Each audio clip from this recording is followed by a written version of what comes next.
อิสราเอลกับทางด้านปาเลสไตน์กันบ้างนะครับล่าสุดนั้นฟิลิปเป้ซันซารินีหัวหน้าหน่วยงานช่วยเหลือผู้ลี้ภัยปาเลสไตน์ของสหประชาชาตินั้นได้โพสต์ข้อความนะครับบอกว่าแม้จะมีโศกนาฏกรรมที่เกิดขึ้นภายใต้การดูแลของสหประชาชาติแต่ทางการอิสราเอลได้แจ้งกับสหประชาชาติว่าพวกเขาไม่อนุมัติให้ขบวน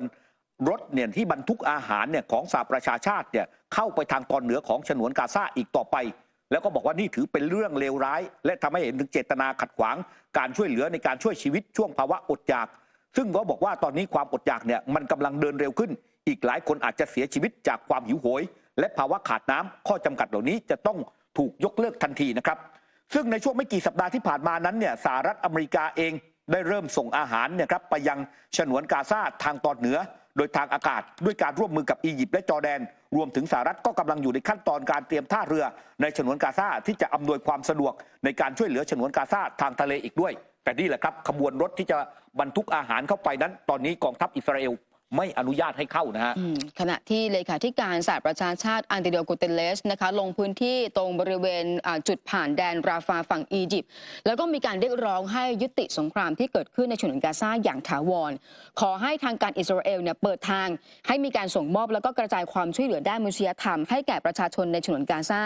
คืออันโตนิโอ กูเตเรสเนี่ยบอกว่าสิ่งที่เกิดขึ้นอาจจะไม่ได้มีการพูดถึงประเด็นเรื่องว่าใครความชอบธรรมอย่างไรแต่ว่าการลงโทษแบบเหมารวมต่อชาวปาเลสไตน์ไม่ใช่สิ่งที่สมควรแล้วก็มีการเรียกร้องว่าอิสราเอลนั้นจำเป็นต้องมีการระงับแผนปฏิบัติการทางภาคพื้นดินในเมืองราฟาของฉนวนกาซาด้วยขณะที่รัฐมนตรีว่าการกระทรวงการต่างประเทศของอิสราเอลนะคะออกมาตอบโต้เลยบอกว่าณวันนี้เองเนี่ยสหประชาชาติเป็นองค์กรต่อต้านอิสราเอลแล้วก็การช่วยเหลือด้านมนุษยธรรมนั้นไม่ทั่วถึงเป็นผลจากการปล้นของกลุ่มฮามาสเองค่ะครับในขณะที่ภายในการบริหารงานรัฐบาลของเบนจามินเนทันยาฮูก็รู้สึกว่าตอนนี้เริ่มที่จะมีเสียงแตกนะครับล่าสุดนั้นเบนนี่แกรนท์รัฐมนตรีในคณะรัฐมนตรีด้านสงครามของอิสราเอลกล่าวกับผู้สื่อข่าวว่าตัวเองเนี่ยจะลาออกจากการเป็นรัฐบาลฉุกเฉินแห่งชาติหากมีการเสนอกฎหมายที่ยังคงยกเว้นว่าชาวยิวอัลตราออร์โธดอกซ์จากการเกณฑ์ทหาร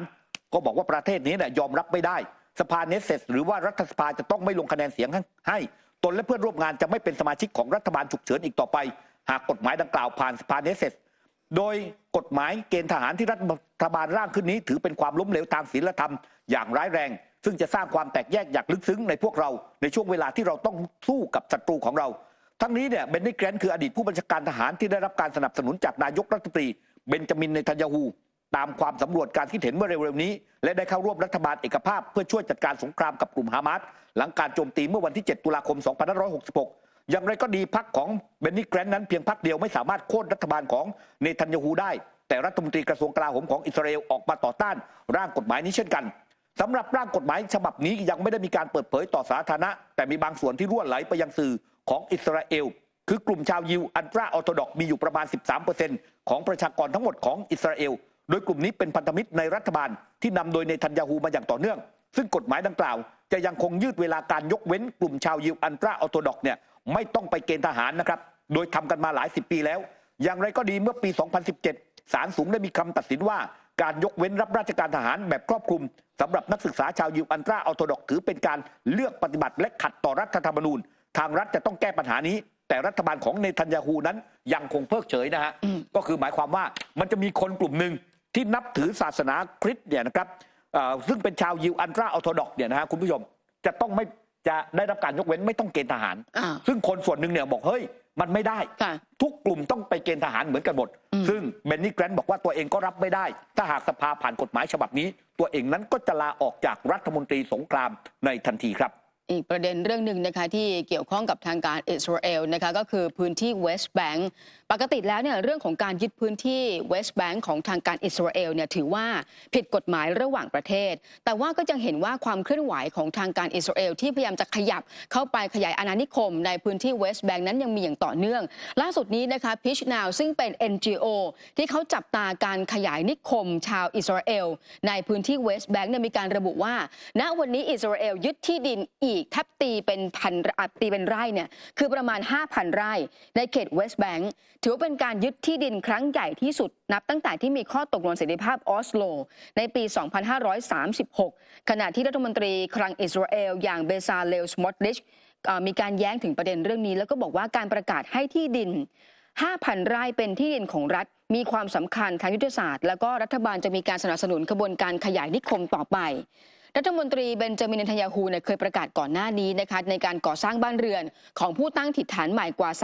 3,400 หลังในเดือนนี้แต่ก็ทำให้มีเสียงวิพากษ์วิจารณ์กับสหประชาชาติแล้วก็ทางการปาเลสไตน์เหมือนกับที่ทางการสหรัฐอเมริกาเองแอนโทนี บลิงเคนรัฐมนตรีต่างประเทศสหรัฐเมื่อเดินทางไปที่อิสราเอลแล้วก็บอกว่าการกระทำนี้ของอิสราเอลนั้นสหรัฐอเมริกาขอคัดค้านในการขยายนิคมเข้าไปในเขตเวสต์แบงก์รวมไปถึงออกมาตรการแซงชั่นผู้ตั้งถิ่นฐานชาวอิสราเอลที่ก่อเหตุรุนแรงด้วยปัจจุบันนี้มีชาวยิวหรือว่าชาวอิสราเอลเข้าไปอาศัยในพื้นที่เวสต์แบงก์กว่า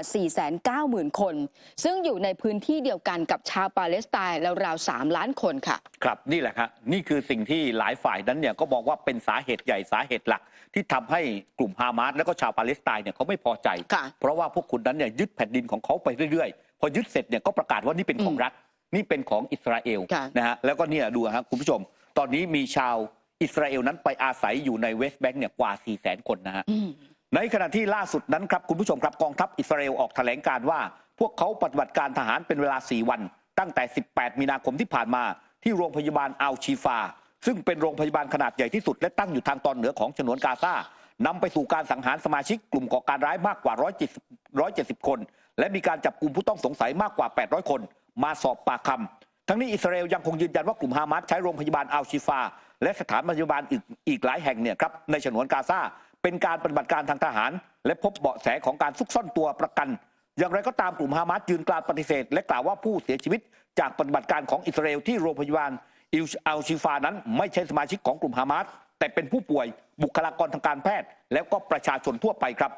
พาคุณผู้ชมไปดูความเคลื่อนไหวความสัมพันธ์สหรัฐอเมริกากับญี่ปุ่นกันหน่อยนะคะช่วงวันที่ 10 เมษายนก็คือเดือนหน้าทางด้านของผู้นำสหรัฐอเมริกาอย่างโจไบเดนก็จะเปิดบ้านต้อนรับผู้นำญี่ปุ่นก็คือฟูมิโอะ คิชิดะแต่ประเด็นหนึ่งที่มีการเปิดเผยในการหารือแล้วก็แผนกำหนดการในการจะพูดคุยกันก็คือเรื่องของความสัมพันธ์ในการยกระดับไม่ว่าจะเป็นเรื่องของการปรับโครงสร้างกองบัญชาการทหารอเมริกันในญี่ปุ่นแล้วก็ความสัมพันธ์ร่วมไม้ร่วมมือกันนะคะเพราะว่าเขามีความกังวลสืบเนื่องทางของจีนแล้วก็ทางด้านของไต้หวันเองก็ตามขณะเดียวกันนะคะถ้าเกิดว่ามองย้อนกลับไปจะเห็นว่าญี่ปุ่นคือพันธมิตรที่ใกล้ชิดแล้วก็เป็นองค์ประกอบสำคัญของทางการสหรัฐไม่ว่าจะเป็นประเด็นของจีนเกาหลีเหนือหรือว่าความมั่นคงของชาติอื่นๆเองก็ตามขณะที่สภาความมั่นคงแห่งชาติสหรัฐณวันนี้เองยังไม่ได้มีความเห็นอย่างเป็นทางการต่อแผนที่ถูกเปิดเผยมาถ้าเกิดว่ามองอีกครั้งหนึ่งจะเห็นว่านานกว่า1 ปีจะเห็นว่าญี่ปุ่นรับปากว่าจะใช้งานด้านกลาโหมเพิ่มเป็นเท่าตัวสู่ 2% ของ GDP รวมไปถึงเรื่องของการจัดซื้อขีปนาวุธที่สามารถโจมตีเรือแล้วก็เป้าหมายต่างๆทางภาคพื้นที่อยู่ห่างออกไป 1,000 กิโลเมตรอันนี้ก็ต้องรอจับตาดูนะคะว่าความสัมพันธ์ระหว่างสหรัฐอเมริกากับญี่ปุ่นในการพูดคุยหารือระหว่างผู้นำในเดือนหน้าจะเกิดอะไรขึ้นบ้างครับคุณผู้ชมครับยังอยู่กันที่สหรัฐอเมริกานะฮะคุณผู้ชมทราบกันดีว่าในสหรัฐอเมริกานั้นตอนนี้กำลังเผชิญกับปัญหาเรื่องของคนไร้บ้านหรือว่าพูดง่ายๆคือคนเร่ร่อนที่เพิ่มจำนวนมากขึ้นเรื่อยๆมาร่วมสนับสนุนท็อปนิวส์นำเสนอความจริงได้แล้ววันนี้เพียงกดปุ่ม Super Thanks แล้วเลือกจำนวนเงินตามที่ต้องการได้เลยครับขอบคุณครับ